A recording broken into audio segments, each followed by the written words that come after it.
ചെറിയൊരു പ്രശ്നം വരുമ്പോൾ തന്നെ നമുക്കത് വലുതായിട്ട് തോന്നാറുണ്ട്. എല്ലാം തകർന്നു പോയ പോലെ ഫീൽ ചെയ്യാറുണ്ട്. നമുക്ക് എല്ലാവർക്കും ഉണ്ടാവുന്ന പ്രശ്നമാണിത്.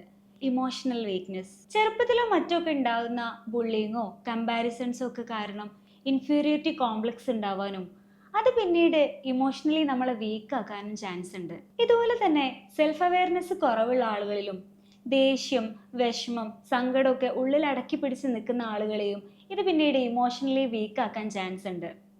ഇമോഷണൽ വീക്ക്നെസ് അങ്ങനെ പെർമനന്റ് ആയിട്ടുള്ളൊന്നല്ല. അതിനെ ഏതൊരാൾക്കും മറികടക്കാൻ കഴിയും. നമ്മുടെ ഇമോഷൻസിനെ ആദ്യം മനസ്സിലാക്കി അതിനെ അക്സെപ്റ്റ് ചെയ്യാണ് വേണ്ടത്. ജേർണലിങ്ങിലൂടെയും മൂഡ് ഡയറിയിലൂടെയും ഒക്കെ നമുക്കിത് സാധിക്കും.